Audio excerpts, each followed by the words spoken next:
ہم وہی کہیں گے جو ہمارا دین ہم کو بتاتا ہے، عمل کرو تو تمہارا بھلا ہے۔ السلام علیکم ورحمۃ اللہ وبرکاتہ۔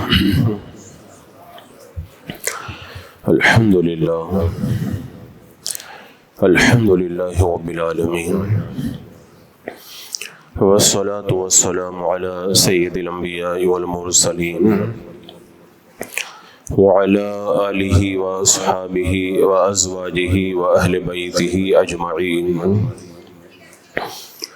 اما بعد، اعوذ باللہ من الشیطان الرجیم، بسم اللہ الرحمن الرحیم، وَلَقَدْ يَسَّرْنَا الْقُرْآنَ لِلذِّكْرِ فَهَلْ مِن مُّدَّكِرٍ۔ صدق اللہ مولانا العظیم، وصدق رسولہ النبی الامین المتین الکریم، ونحن علی ذلک لمن الشاہدین والشاکرین، والحمد للہ رب العالمین۔ حصول برکت کے لیے حضور اکرم سید عالم نور مجسم ارواحنا فدا محمد رسول اللہ صلی اللہ تعالی علیہ وسلم کی پر نور بارگاہ میں درود و سلام کا ہدیہ پیش کر لیجیے۔ اللہم صلی علی سیدنا و شفیعنا و حبیبنا و مولانا محمد وبارک وسلم، صلاۃ و سلام علیک یا رسول اللہ صلی اللہ تعالی علیہ وسلم۔ آج سے ماہ شعبان المعظم کا آغاز ہو چکا ہے، اور یہ میرے آقا صلی اللہ تعالی علیہ وسلم کا مہینہ آج سے شروع ہو چکا ہے۔ ماہ شعبان المعظم میں مختلف اداروں میں دستار بندی کا سلسلہ شروع ہوتا ہے، اور لوگ حافظ قرآن اور عالم دین بن کر کے دستار اپنے سر پر سجا کر کے قوم کے سامنے منصہ شہود پر جلوہ گر ہوتے ہیں، اور یہی وہ موقع ہے جب آئندہ سال کے لیے اپنے بچوں کو دینی تعلیم کے لیے جو لوگ آمادہ کرتے ہیں وہ پلاننگ کرنا شروع کرتے ہیں کہ آئندہ سال ہمیں اپنے بچوں کو عالم دین یا حافظ قرآن بنانے کے لیے کس ادارے کے اندر داخلہ دلوانا ہے۔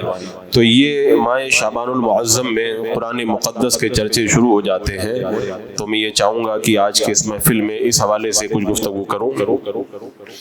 اللہ تبارک و تعالیٰ نے قرآن مقدس کو بڑی عظمت والی کتاب بنایا ہے۔ ساری کتابوں میں سب سے زیادہ عظمت والی کتاب قرآن مقدس ہے، اور یہ قرآن مقدس جس نبی پر نازل ہوا وہ نبی سارے نبیوں سے افضل ہے، اور یہ قرآن مقدس جس امت کو دیا گیا وہ امت کنتم خیر امت کا تاج اپنے سر پر رکھتی۔ اللہ نے ساری امتوں میں سب سے زیادہ فضیلت اسی امت کو عطا فرمائی ہے، اور اس قرآن کو جو لے کر کے نازل ہوتے تھے حضرت جبریل امین علیہ الصلوۃ والسلام، وہ بھی سارے فرشتوں کے سردار ہیں۔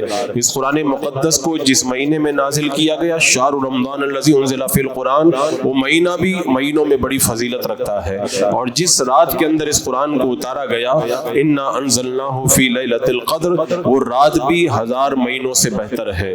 اور اس قرآن مقدس کو اللہ تبارک و تعالیٰ نے کتنی فضیلتیں عطا فرمائی، جس کاغذ پر اور جس سیاہی سے یہ قرآن مقدس لکھ دیا جائے تو اب اس سیاہی اور اس کاغذ کو بغیر وضو چھونا بھی جائز نہیں ہے، اور جس کپڑے کے اندر قرآن مقدس کو لپیٹ دیا جائے اور قرآن مقدس اس سے بالکل ملا ہوا ہو تو اس کپڑے کی بھی اتنی عزت ہے کہ اس کپڑے کو بھی بغیر وضو کے بغیر طہارت کے نہیں چھو سکتے ہیں۔ اللہ تبارک و تعالیٰ نے قرآن کو اتنی عظمت عطا فرمائی، جو زبان اس قرآن کو پڑھتی ہے وہ زبان بھی عظمت والی ہے، اور جو کان اس قرآن مقدس کو سنتے ہیں وہ کان بھی عظمت والے ہیں، اور جس دل کے اندر یہ قرآن مقدس محفوظ ہو جاتا ہے وہ دل بھی بڑی عظمت والا ہے۔ اسی لیے میرے آقا علیہ السلام نے ارشاد فرمایا، خیرکم من تعلم القرآن وعلمہ، تم میں سب سے بہتر وہ ہے جو قرآن سیکھے اور قرآن سکھائے، کیونکہ قرآن مقدس مکمل عظمت ہی عظمت اپنے دامن میں رکھتا ہے۔ اگر قرآن پڑھا جائے خاموش ہو کر کے سنا جائے، قرآن مقدس پڑھا جائے کان لگا کے سنے، بندہ پوری توجہ سے پڑھے۔ اللہ نے اس قرآن مقدس کو اتنی عظمت عطا فرمائی، لا یمسہ الا المطہرون، فرمایا اس قرآن مقدس کو بغیر طہارت کے تم چھو بھی نہیں سکتے ہو۔ اور اس کی عظمتوں کا یہ عالم ہے کہ یہ قرآن جب سے نازل ہوا تب سے آج تک یہ چیلنج بن کر کے دنیا والوں کے سامنے موجود ہے۔ اگر تمہیں اس کے اللہ کی کتاب ہونے کے اندر شک ہے تو اس کا تم جواب لا کر کے دکھاؤ۔ قرآن کل بھی لاجواب تھا، آج بھی لاجواب ہے، اور قیامت تک ہمیشہ کے لیے لاجواب رہے گا۔ میرا رب قرآن مقدس میں فرماتا ہے قل لئن اجتمعت الانس والجن على ان یاتوا بمثل هذا القرآن لا یاتون بمثلی، سارے انسان اور جنات اگر جمع ہو جائیں تب بھی قرآن کا کوئی جواب نہیں لا سکتے، اور خود بھی نہیں جواب لا سکتے، اور بھی لوگوں کو ملا لیں، اپنے حمایتوں کو ملا لیں، تب بھی قرآن کا جواب ان کے پاس میں نہیں ہے۔ اور پورا قرآن تو بہت بڑی بات ہے۔ رب فرماتا ہے قل فاتوا بعشر سور مفتریات، 10 آیتیں ہی بنا کر کے لا کر کے دکھا دو۔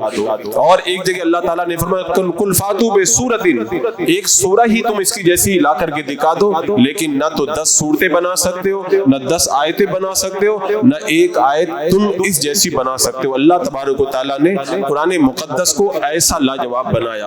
اب حضرات مکرم، پہلے جو کتابیں نازل ہوتی تھی ان کتابوں کی حفاظت قوموں کے حوالے کی جاتی تھی، علماء کے حوالے کی جاتی تھی۔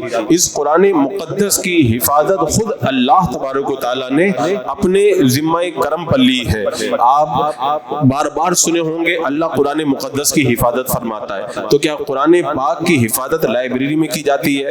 کیا قرآن مقدس کی حفاظت کتب خانے میں کی جاتی ہے؟ یا قرآن مقدس کی حفاظت مسجد میں کی جاتی ہے؟ نہیں، اللہ تعالیٰ ارشاد فرماتا ہے بل ہوا آیات بینات فی صدور الذین اوتوا العلم، اللہ تبارک و تعالیٰ نے قرآن مقدس کی حفاظت کے لیے لائبریری اور کتب خانے کو نہیں چنا ہے، بلکہ اہل علم کے سینے کو اللہ نے چن لیا ہے، اور ان کے سینوں میں اللہ تبارک و تعالیٰ قرآن مقدس کو محفوظ فرما دیتا ہے۔ اسی لیے یہ مسئلہ یاد رکھا جائے، ہر مسلمان مکلف پر ایک آیت کریمہ کا یاد کرنا، حفظ کرنا یہ فرض عین ہے۔ اگر کوئی مسلمان ایک آیت بھی حفظ نہ کرے وہ گنہگار ہے، اور پورا قرآن مقدس بغیر دیکھے یاد کرنا، حفظ کر لینا یہ فرض کفایہ ہے۔ یعنی اگر کوئی بھی اس کو حفظ نہیں کرے گا تو سارے کے سارے مسلمان گنہگار ہوں گے۔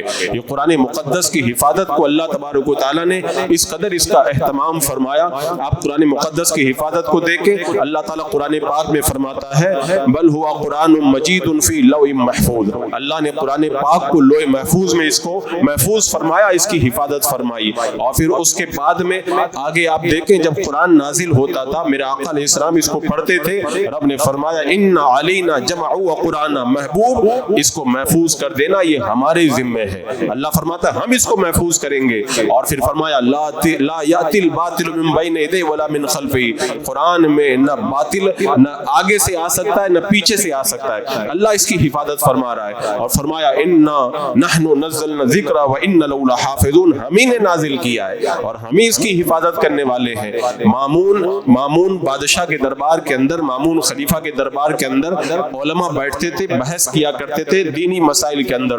ایک مرتبہ بحث کا معاملہ چھڑا ہوا تھا، سب بیٹھ کر کے بحث کر رہے تھے، تبھی ایک بڑے وجیح اور خوبصورت نوجوان بادشاہ کے دربار میں داخل ہوئے، اور داخل ہو کر کے انہوں نے بحث کے اندر حصہ لیا۔ اور جب بحث ختم ہو گئی، دربار ختم ہونے لگا، تو مامون خلیفہ نے اس نوجوان سے کہا کہ کیا تم مسلمان ہو؟ کہا نہیں مسلمان نہیں ہوں۔ کہا تم بنی اسرائیل سے ہو؟ کہاں میں بنی اسرائیل سے ہوں۔ بادشاہ نے کہا میں تمہیں ایمان کی دعوت دیتا ہوں، میں تمہیں ایمان کی دعوت دیتا ہوں، تم کلمہ پڑھ کے مسلمان ہو جاؤ، تمہاری عزت بڑھ جائے گی۔ انہوں نے کہا کہ میں اپنے باپ دادا کا دین نہیں چھوڑ سکتا۔ چلے گئے، 1 سال گزر گیا، علماء کی مجلس ہے، مامون رشید کا دربار سجا ہوا ہے، وہی نوجوان، وہی وجیح اور خوبصورت نوجوان دربار میں داخل ہوا اور وہ کلمہ پڑھ کر کے مسلمان ہو چکا تھا۔ بادشاہ نے کہا کہ اس سے پہلے جب آئے تھے میں نے تمہیں اسلام کی دعوت دی اور تم اسلام قبول کرنے کے لیے تیار نہیں ہوئے، اور آج تم 1 سال کے بعد آ رہے ہو، کلمہ پڑھ کے مسلمان ہو چکے، آخر بات کیا ہوئی؟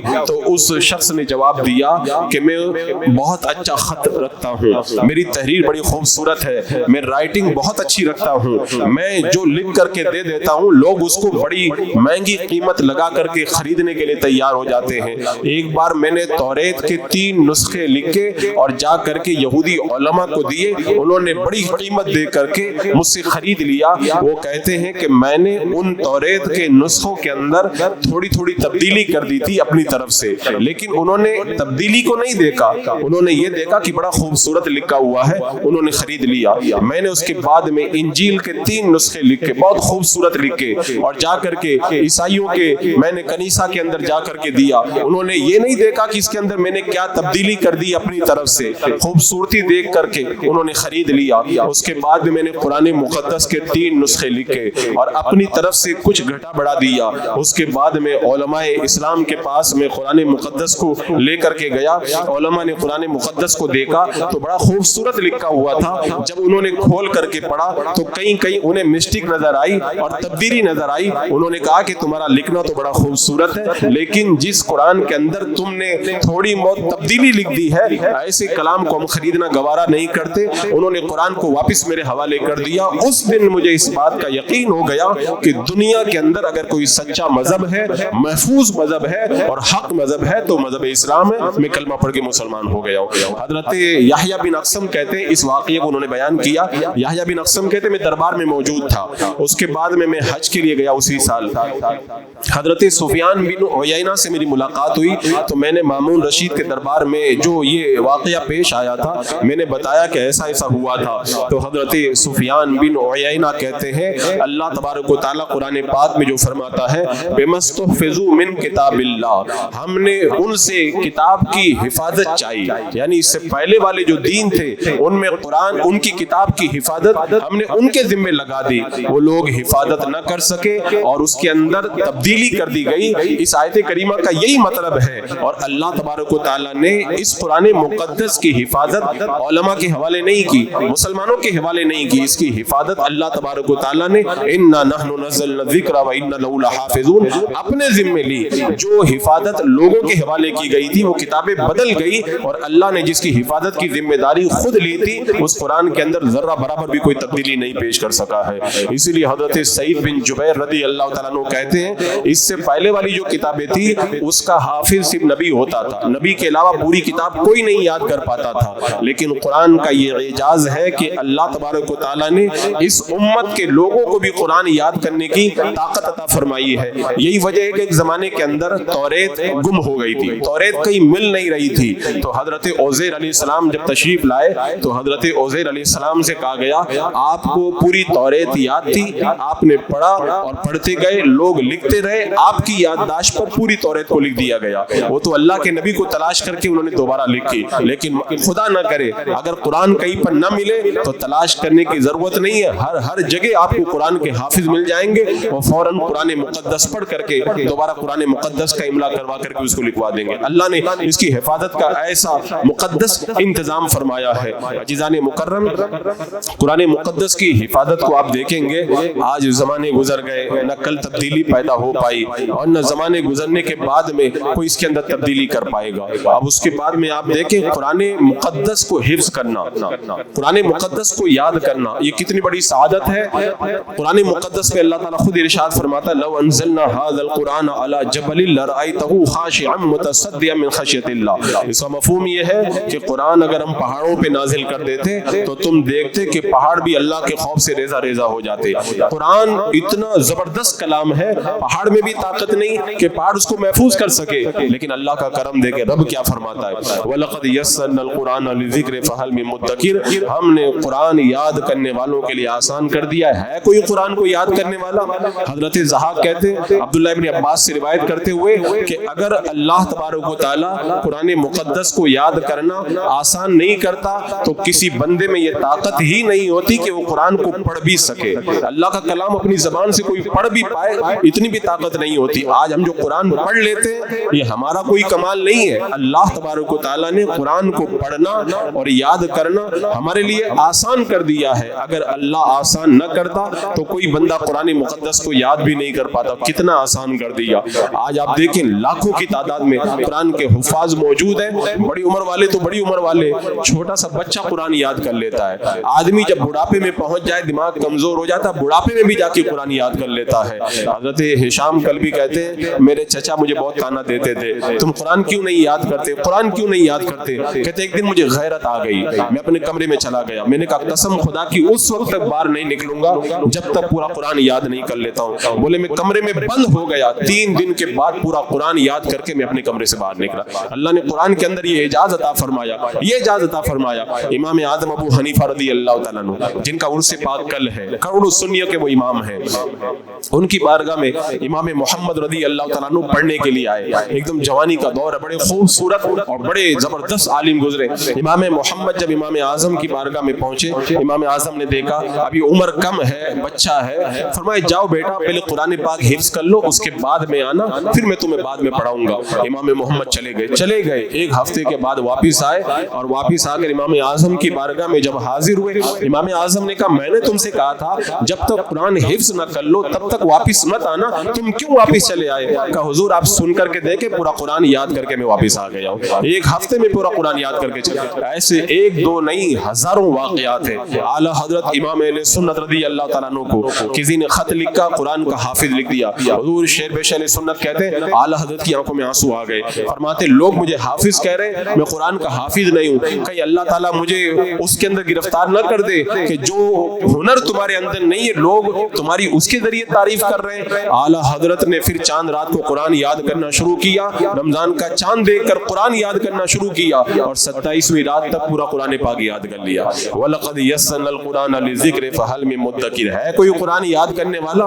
ہم نے قرآن کو یاد کرنے والوں کے لیے آسان کر دیا ہے. دنیا کی دوسری کتابیں یاد نہیں ہوتی, یاد ہوتی ہے تو بندہ بھول جاتا ہے. اللہ نے اس کلام کو یہ اعجاز دیا کہ چھوٹا سا بچہ بھی یاد کر لے, 100 سال کا بوڑھا بھی بڑھاپے میں جا کر کے قرآن یاد کرنا چاہے اللہ اس کے لیے بھی آسانی پیدا فرما دیتا ہے, اس کے لیے بھی آسانی پیدا فرما دیتا ہے. ہمارے بزرگوں کا معمول دیکھو, حضرت یحییٰ بن یمان کی بارگاہ کے اندر جب کوئی بندہ آتا تھا اور آ کر کہتا تھا میں آپ سے علم حاصل کرنا چاہتا ہوں, فرماتے تھے پہلے سورہ آراف کی 70 آیتیں سناؤ, اس کے بعد میں سورہ یوسف کی 70 آیتیں سناؤ, اس کے بعد میں آپ جو ہے وہ سورہ حدید کی ابتدائی آیتیں سنتے, اگر کوئی یاد کر کے سنا دیتا تو اسے پڑھاتے تھے, ورنہ کہتے تھے جاؤ قرآن پاک یاد کر کے تم آؤ, جب تک قرآن پاک یاد نہ ہو تب تک آنا مت. حضرت سیدنا عمر فاروق رضی اللہ تعالیٰ عنہ نے اپنے دور خلافت کے اندر کوفہ کے گورنر حضرت سعد بن ابی وقاص رضی اللہ تعالیٰ عنہ کو خط لکھا, فوج میں جتنے فوجی ہیں سب کو قرآن حفظ کراؤ.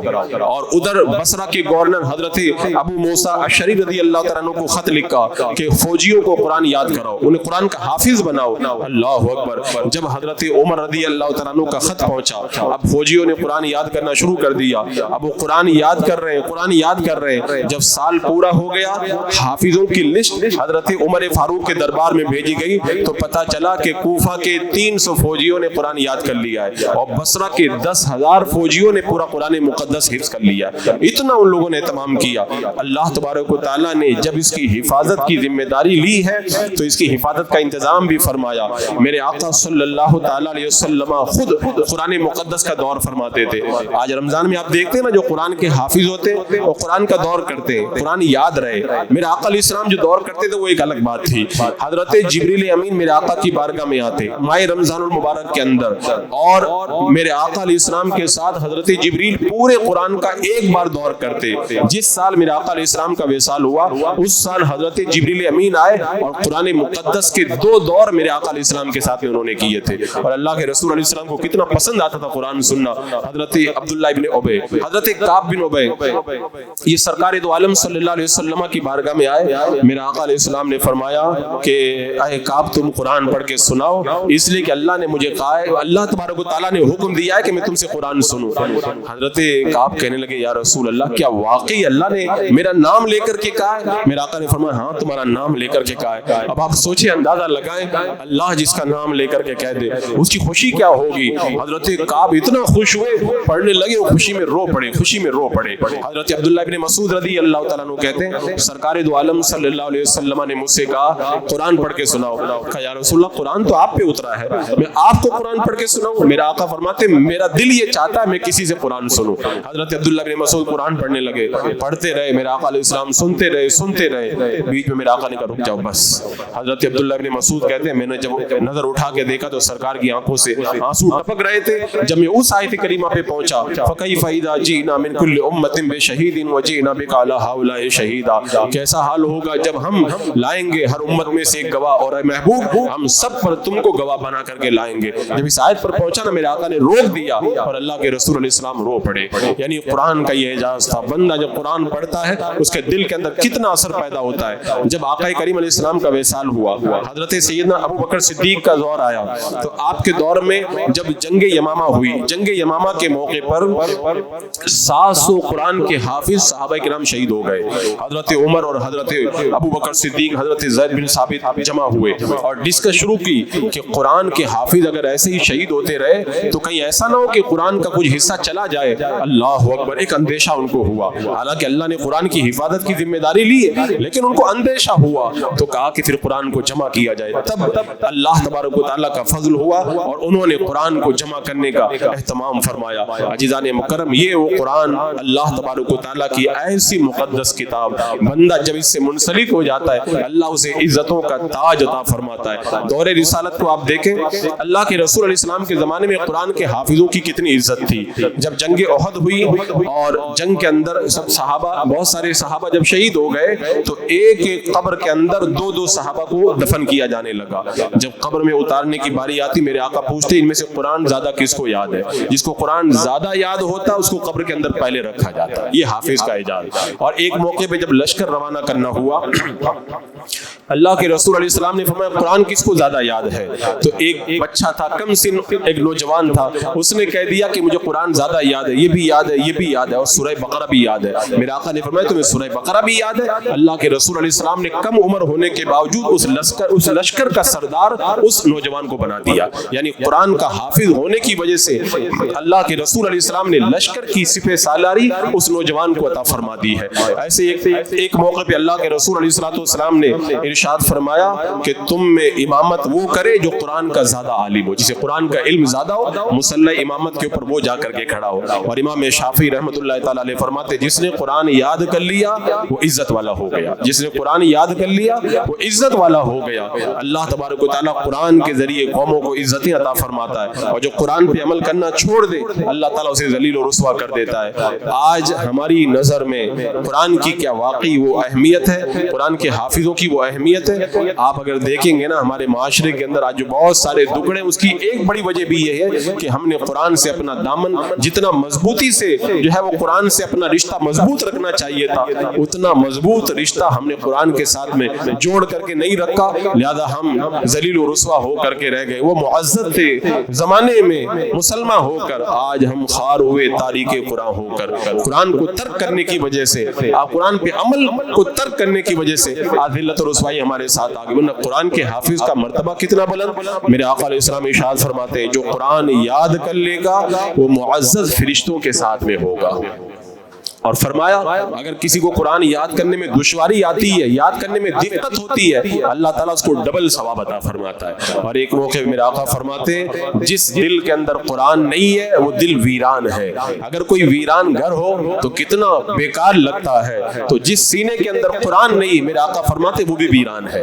آپ چاہے بہت بڑے ڈاکٹر ہیں، بہت بڑے کچھ بھی ہیں، آپ بہت بڑے مالدار ہیں، بہت بڑے طاقتور ہیں، سب کچھ ہے، لیکن اگر آپ کے سینے میں قرآن نہیں، قرآن کی کچھ آیتیں آپ کے دل میں محفوظ نہیں، تو آپ کا دل ویران، اور دل ویران ہے تو بندہ پھر کسی کام کا نہیں رہ جاتا ہے۔ دل جو آباد ہوتا ہے قرآن مقدس سے اللہ تعالیٰ دلوں کو آباد فرمایا کرتا ہے۔ حضرت سیدنا ابو بکر صدیق رضی اللہ تعالیٰ عنہ فرماتے ہیں اگر اللہ تبارک و تعالیٰ نے کسی کو قرآن کی نعمت عطا فرمائی اور وہ اپنے سے زیادہ کسی چیز کو نعمت والا سمجھتا ہے تو اس نے حقیر کو عظیم سمجھا اور عظیم کو حقیر سمجھا۔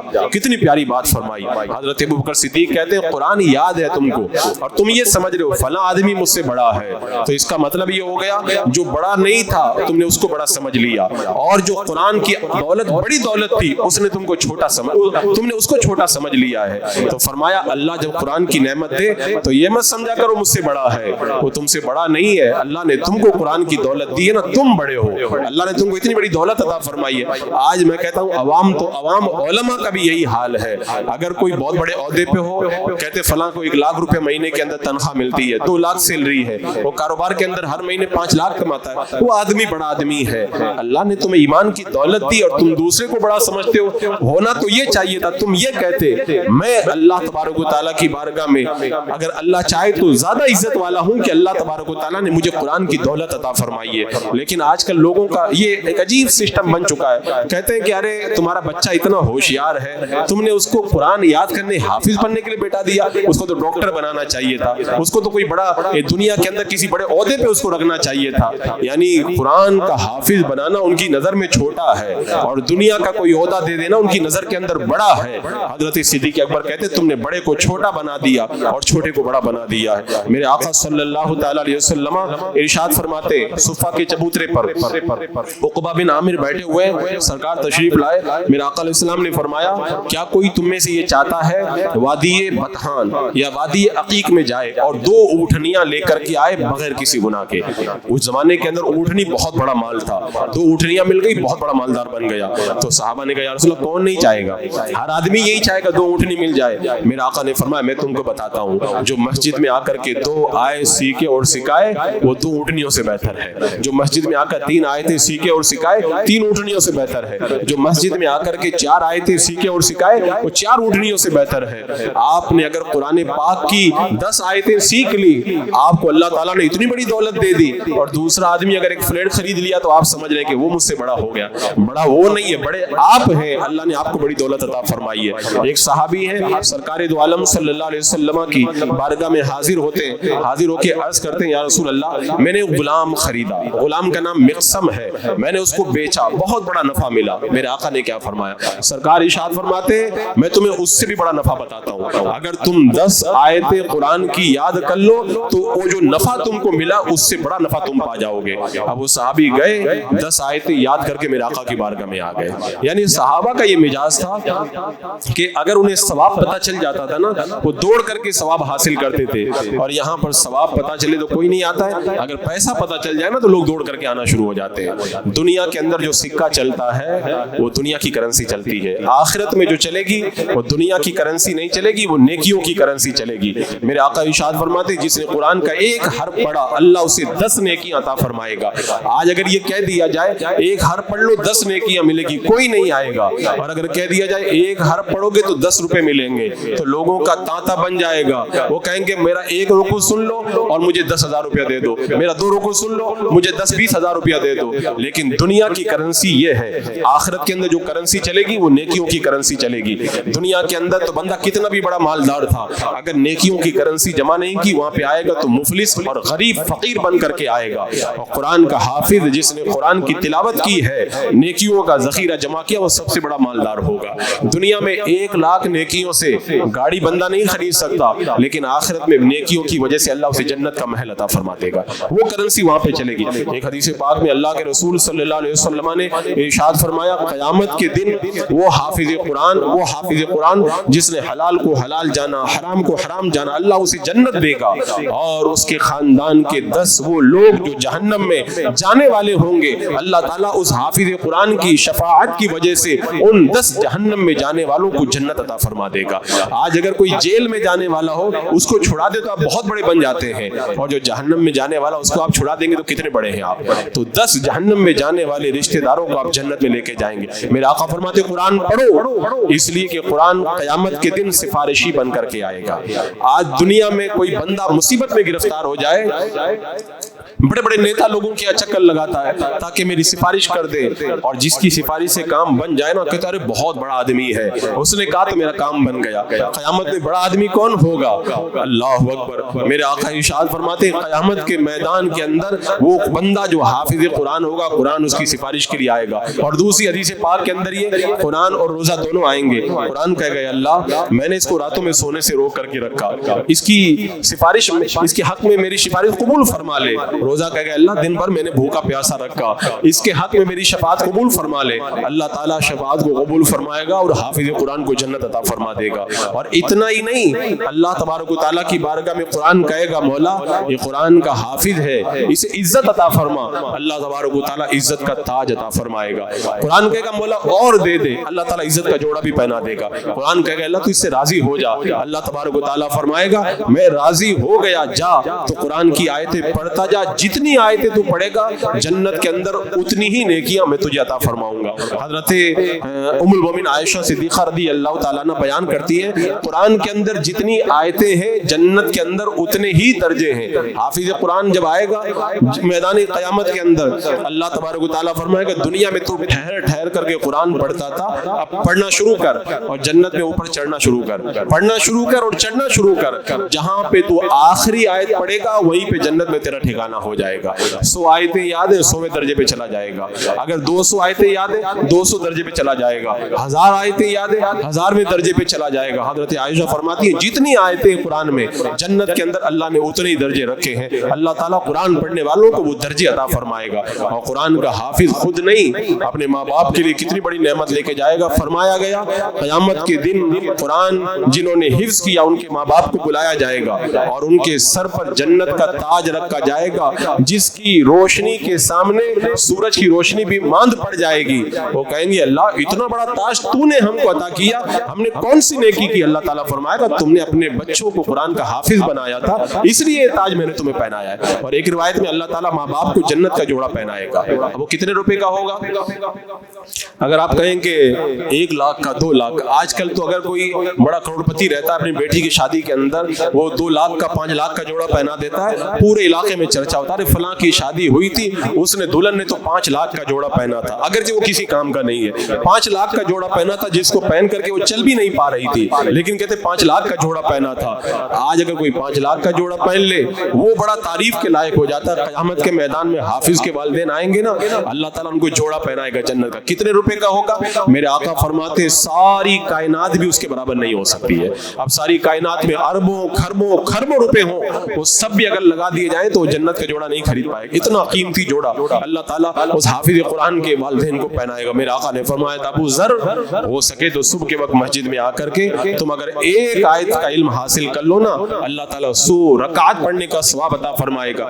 آج لوگ کہتے ہیں فلاں بڑا مالدار ہے, یہ میں لوگوں سے عوام سے نہیں کہ عوام کا بھی یہی حال ہے اور ہمارے حافظ قرآن اور علماء وہ بھی یہی سمجھتے ہیں کہ اگر کسی کے پاس پیسہ ہے تو بڑا مالدار ہے. میرے آقا کیا فرماتے ہیں؟ سرکار ارشاد فرماتے ہیں جس دل کے اندر قرآن ہے وہ سب سے بڑا مالدار ہے, سب سے بڑا غنی ہے وہ.